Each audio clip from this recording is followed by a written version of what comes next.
నమస్కారం. సుందరకాండ 8వ భాగంలోనికి మనం ప్రవేశిస్తున్నాం. లంకా నగరంలోని అన్ని ఇళ్లలోనూ అన్ని ప్రాంతాల్లోనూ వెతికినటువంటి హనుమకు అమ్మవారు జాడ తెలియక ఆయన ఒక బురుజు మీద కూర్చొని ఈ విధంగా అమ్మను గురించి స్తుతించాడు. నమోస్తు రామాయ సలక్ష్మణాయ దేవ్యైచ తస్యై జనకాత్మజాయై నమోస్తు రుద్రేంద్ర యమానిలేభ్యో నమోస్తు చంద్రార్క మరుద్ఘణేభ్య. లక్ష్మణంతో కూడినటువంటి రామచంద్రమూర్తికి నమస్కారము, జనక మహారాజు యొక్క ఆత్మస్వరూపిణైనటువంటి జానకమ్మకు నమస్కారము, రుద్రుడికి నమస్కారం, యముడికి నమస్కారం అనని మరుద్గణాలకు కూడా నమస్కారం చేసినటువంటి స్వామికి ఎదురుగా అప్పటి వరకు వెతకనటువంటి అశోకవనం కనిపించింది. ఆ అశోకవనంలోనికి వెళ్ళాడు. వెళ్తున్నప్పుడు అక్కడ అన్ని చెట్లు కూడా పుష్పాలను స్వామి మీద రాలుస్తూ వసంతం అప్పుడే వచ్చిందా అన్నట్టుగా స్వాగతం పలికినట్టుగా కోయిలలు కూస్తూ ఉంటే స్వామివారు అందులోకి అడుగు పెట్టాడు. అశోకవనంలో వెతకడానికి ముందుకు వెళుతున్నటువంటి స్వామికి అక్కడ రకరకాలైనటువంటి అందమైనటువంటి వృక్షాలు, మొక్కలు, వాటికి రకరకాలైనటువంటి పూలు, సుగంధ వాసనలు వెదజల్లుతూ ఉంటే అక్కడ ఏర్పాటు చేయబడినటువంటి చక్కని సరస్సులు, సరోవరాలు, అలాగే జలపాతాలు చూడ్డానికి ఎంతో కడు రమణీయంగా ఉన్నటువంటి ఆ యొక్క అశోకవనము కేవలం రావణాసురుని యొక్క భార్యలు విహరించడానికి సాయంకాలం పూట ఏర్పాటు చేసినటువంటి వనమే అశోకవనం. ఆ అశోకవనంలో చెట్లకు పైభాగంలో సన్నని గంటలు కట్టబడి ఉన్నాయట.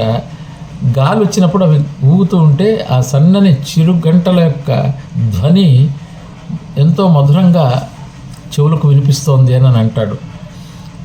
ఆ సమయంలో స్వామివారు ఒక్కొక్క చెట్టు మీద కూర్చొని ఆ ప్రాంతమంతా వెతుకుతూ ఉన్నాడు ఆంజనేయ స్వామివారు. అక్కడే ఉన్నటువంటి దగ్గరలో ఉన్న సింసుపా వృక్షం దగ్గరికి వచ్చాడు. ఆ సింసుపా వృక్షం మీద నుంచి స్వామి గమనించంగానే సింసుపా వృక్షం యొక్క నీడలో అక్కడ ఉన్నటువంటి ఏర్పాటు చేయబడిన ఒక అరుగు మీద సీతమ్మ వారు వేట కుక్కల మధ్య చిక్కినటువంటి ఆడ జింక పిల్లలాగా చుట్టూ రాక్షస స్త్రీలందరూ కూర్చొని ఉంటే ఆమె ఒక్కటే కూర్చొని నియమపాలన చేస్తున్నటువంటి తాపసిలాగా ఉన్నదట ఆ తల్లి.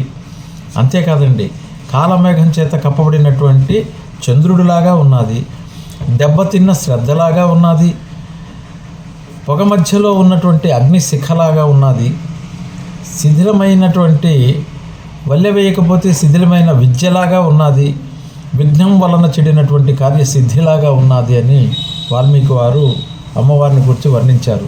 అంటే తల్లి ఎట్లున్నదయ్యా అని అంటే శుక్లపక్షం కానీ కృష్ణపక్షం కానీ ప్రారంభంగానే వచ్చినటువంటి ఆ చంద్రరేఖ ఎలా అయితే చిక్కినట్టుగా కనపడుతూ ఉంటుందో, అంటే స్పష్టంగా లేకుండా ఆ చంద్రరేఖ కనపడుతుంటుందో ఆ విధంగా అమ్మవారు మాసిపోయినటువంటి చీరను కట్టుకొని నియమపాలన చేస్తూ, అంటే స్వామివారినే నిరంతరం తరుస్తూ ఉన్నటువంటి ఒక తపస్సు చేసేటటువంటి తల్లిలాగా కనిపించిందట. ఆ తల్లి ఎలా ఉన్నది, స్వామివారు ఎప్పుడు వస్తాడా అని ఎదురు చూస్తూ కూర్చున్నటువంటి ఆ తల్లికి ఈ చుట్టూ కూర్చున్నటువంటి రాక్షస స్త్రీలందరూ కాపలా పెట్టి ఉండడం గమనించినటువంటి ఆంజనేయ స్వామివారు అమ్మవారి ముఖవర్చస్సు మటుకు వెలిగిపోతున్నదటండి. ఆమె కట్టుకున్నటువంటి చీర యొక్క రంగును చూసి కిష్కింద మీదుగా రావణాసురుడు అమ్మవారిని తీసుకొస్తున్నప్పుడు ఆమె కొంగుకు కొన్ని ఆభరణాలు కట్టి ఆ కిష్కిందలో వదిలిపెట్టింది కదా, ఆ కట్టినటువంటి కొంగు యొక్క రంగు అమ్మవారు కట్టుకున్నటువంటి చీర రంగు రెండు కూడా స్వామివారు ఒకసారి గుర్తుకు తెచ్చుకొని ఈమె సీతయే అనేటటువంటి ఒక నిర్ణయానికి వచ్చాడు స్వామివారు. ఆమె యొక్క పాతివ్రత్య మహిమకు అబ్బురపరిచేటటువంటి ఆ తల్లి యొక్క తపస్సుకు స్వామివారు అలానే చూస్తూ ఉండిపోయేటటువంటి స్వామివారు అమ్మవారిని తుల్యశీలన వయోవృత్తాం తుల్యభిజన లక్షణాం రాఘవోర్హతి వైదేహీం తం చేయమసితే క్షణ. అంటే సీతారాములు శీల విషయంలో కానీ, వయస్సులో కానీ, గుణగణాల్లో కానీ, ప్రవర్తనలో కానీ, వంశంలో కానీ ఒకరికొకరు పూర్తిగా సరితూగేలాగా ఉన్నారు. అంటే రాముని యొక్క లక్షణాలు తెలిసినటువంటి, రాముని యొక్క సాన్నిహిత్యంలో రామచంద్రమూర్తి యొక్క పరిపూర్ణమైనటువంటి వ్యక్తిత్వాన్ని పరిశీలించినటువంటి ఆంజనేయ స్వామి వారికి సీతమ్మ వారిని చూడగానే సీతకు రాముడు భర్తయే, పతి కావాల్సినటువంటి వాడే, అలాగే రామునికి కూడా ఈ తల్లి అయినటువంటి సీతమ్మ సరి అయినటువంటి ధర్మపత్ని అనేటటువంటి నిర్ణయానికి వచ్చాడు. మాన్య గురువినీతస్య లక్ష్మణస్య గురుప్రియ యది సీతాపి దుఃఖార్తో కాలోహి దురతిక్రమ. మహావీరుడైనటువంటి రామచంద్రుని యొక్క భార్య, అలాగే శత్రుభయంకరుడైనటువంటి లక్ష్మణుని యొక్క నిత్యం సేవించేటటువంటి పుణ్యాత్మురాలు వదినగా ఉదయం లేవగానే ఆమె పాదాలకు నమస్కరించడం, స్వామి రామచంద్రమూర్తి పాదాలకు నమస్కరించండి, ఏ పని కూడా చేయనటువంటి లక్ష్మణస్వామి యొక్క ఆయన చేత సేవించబడే పుణ్యాత్మురాలు కదా ఈమె. పెద్దలందరి మన్ననలు అందుకున్నటువంటి ఇటువంటి ఇల్లాలు సీతమ్మకి ఇటువంటి కష్టాలు వచ్చాయి అని అంటే కాలగతిని అతిక్రమించుట ఎంతవరకైనా సాధ్యం కాదు కదా అనేటటువంటి భావనతో ఉన్నాడు ఆంజనేయ స్వామి వారు. ఇలా అనుకుంటూ ఉన్నాడు. తెల్లవారు వచ్చింది. రాజమందిరంలో మంగళ వాయిద్యాల యొక్క ధ్వని మారుమోగుతోంది. వేదాలన్నీ చదువుతున్నటువంటి వారు చదువుతూ ఉంటే ఆ స్త్రీలు అందెల రవళులు వినిపిస్తూ ఉంటే, వాళ్ళు వడ్డాణాలు కట్టుకుని ఉంటే వాటికి ఉన్నటువంటి చీరుగంటలు మోగుతూ ఉంటే, వారికి ముందుగా వారందరూ నడుస్తుంటే వారి మధ్యలో రావణాసురుడు లేచి నడుచుకుంటూ వస్తున్నాడండి. రావణుడు అతను ఎలా ఉన్నాడయ్యా అంటే విశాల నేత్రంతో మందంగా అందంగా నడుచుస్తున్నటువంటి ఆ రావణుడు వస్తూ ఉన్నాడు. బాగా చిలికినటువంటి అమృతంలో నుంచి పుట్టిన నొరగల తెల్లని వస్త్రాన్ని ధరించున్నాడటండి. అంటే అంత ధవళ కాంతులతో మెరిసిపోతున్నది ఆ వస్త్రం. ఆ వస్త్రాన్ని పట్టుకొని ఈ వెనక ఉన్నటువంటి స్త్రీలు ఆయన యొక్క రాజుగారి యొక్క వెనక ఉన్న వస్త్రాన్ని పట్టుకుంటే ఆ విధంగా నడుచొస్తూ సీత దగ్గరికి వస్తున్నాడు. ఆ రావణాసుని యొక్క రాకను గమనించినటువంటి సీతమ్మ వణికిపోతున్నదటండి. ఆ సింసపావృక్షం దగ్గరగా వచ్చి నిల్చున్నాడు రావణాసురుడు. సీత, సౌందర్య రాశివైనటువంటి నిన్ను సృష్టించాక బ్రహ్మ ఇక సౌందర్యాన్ని సృష్టించడం ఆపేశాడేమో. ఇంత సౌందర్యంతో ఉన్నటువంటి దానివి ముల్లోకాల్లో ఎక్కడా కూడా నేను చూడలేదు. నువ్వు స్త్రీలలోకే ఒక రత్నానివి, అరణ్యం వదిలావు. అంతటా కాదు, రాజుగా ఉన్నటువంటి నేను కోరుకుంటున్నాను. నువ్వు కానీ నన్ను స్వీకరిస్తే ఈ యొక్క రాజ్యానికి పట్టమహిషం చేస్తాను. అంతేకాదు ఈ అందమైన భవనాలు కానీ ఈ లంకానగరం అంతా కూడా నీ పరమే అవుతుంది. నన్ను భర్తగా స్వీకరించు. నా రాణులందరికీ కూడా రాణిగా చేస్తాను. చక్కగా అలంకరించుకో, కోరినవన్నీ తిను, కావలసినవన్నీ స్వీకరించు, నీకు తోచినంత సంపద ఎవరికైనా ఇవ్వు, నేను ఎటువంటి అభ్యంతరం పెట్టను.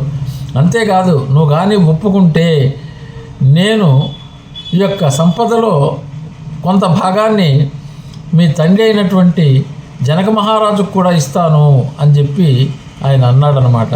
కాబట్టి ఇప్పటికైనా నువ్వు నన్ను అంగీకరించినట్లయితే నేను స్వీకరించడానికి నేను సిద్ధంగా ఉన్నాను అని రావణాసురుడు సీతమ్మ వారి దగ్గర మాట్లాడాడు.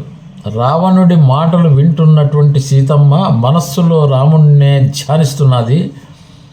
తన స్థితికి ఆమె విపరీతంగా దుఃఖిస్తున్నది. ఆమెకు నేరుగా ఆయనతో మాట్లాడడం, రావణాసుడితో మాట్లాడడం ఆమెకు ఏమాత్రం ఇష్టం లేదు.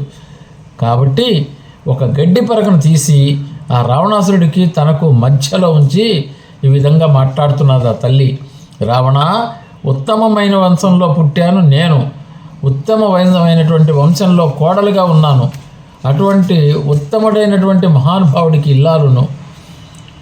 పాపాత్ముడైనటువంటి నీకు నాలాంటి స్త్రీ ఎలా దొరుకుతుంది? నీకు దొరకడం అనేటటువంటిది దుర్లభము అని చెప్పి అన్నది. సత్పురుషులు నడిచేటటువంటి మార్గంలో నడవడానికి ప్రయత్నించు, ధర్మాన్ని గురించి తెలుసుకో. అయినా ఈ లంకలో నీకు మంచి మాటలు చెప్పేవారే లేరా? లేదు, వారి మాటలు చెప్పినా కూడా నీవు వినవా? రాక్షసుల యొక్క వినాశనానికి నువ్వు కారణం కావాలని రాసిపెట్టి ఉండడం వలన ఇలా మాట్లాడుతున్నావు అన్నట్టుగా అనిపిస్తోంది. మామూలుగా ఎవరైనా ఇంటికి అతిథి వచ్చినప్పుడు ఆయనకు అతిథి సత్కారం చేసి కాళ్ళు కడుక్కోవడానికి నీళ్ళు ఇచ్చి కూర్చోబెట్టి మంచినీళ్ళు ఇచ్చి ఆయనకు సత్కారం చేస్తాం, ఉచితాసనం ఇచ్చి సత్కారం చేస్తాం. ఇక్కడ నువ్వు నాకు అతిథివి కాదు, నీకు నాకు మధ్యన పచ్చగడ్డి వేస్తే మండేంతటువంటి వైరం ఉన్నది. కాబట్టి ఈ యొక్క గడ్డి పరకనే ఆసనంగా అనుకుంటావు, కాళ్ళు కడుక్కోవడానికి ఇచ్చినటువంటి నీళ్లుగా అనుకుంటావు, నువ్వు ఏదన్నా అనుకో, నీకు నాకు కుదరదు. ఇటువంటి దుర్మార్గపు ఆలోచనతో నన్ను ఎలా స్వీకరిస్తావనుకుంటున్నావయ్యా అని చెప్పి ఆ తల్లి అడుగుంది. మనస్సు అదుపులో లేనటువంటి వాడికి ఐశ్వర్యము రాజ్యము నశిస్తాయి అనేటటువంటి రాజనీతి నీకు తెలియదా అని చెప్పి అన్నది. అయినా ఐశ్వర్యాన్ని ధనాన్ని చూపిస్తే నేను ఆశపడిపోతాను అని అనుకున్నావా? కాంతి సూర్యుడి నుంచి ఎలా వేరు కాదో నేను రాముడి నుంచి కూడా అలా వేరు కానయ్యా. నీ మేలు కోరి చెప్తున్న మాట విను, ఇప్పటికైనా మించిపోయింది లేదు. నన్ను రామచంద్రమూర్తికి అప్పగించు. రాముడు ధర్మాత్ముడు, శరణాగత వత్సలుడు. నన్ను అప్పగించి అతని యొక్క అనుగ్రహాన్ని పొంది నీ ప్రాణాన్ని నువ్వు కాపాడుకో. నీ యొక్క రాజ్యంలో అందరూ కూడా క్షేమంగా ఉంటారు.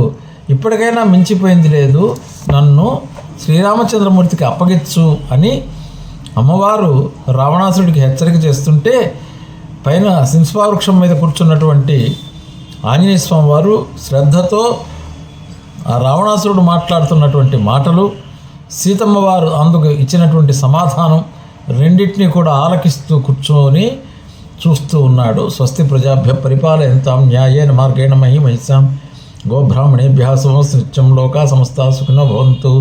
ఓం శాంతి శాంతి శాంతి.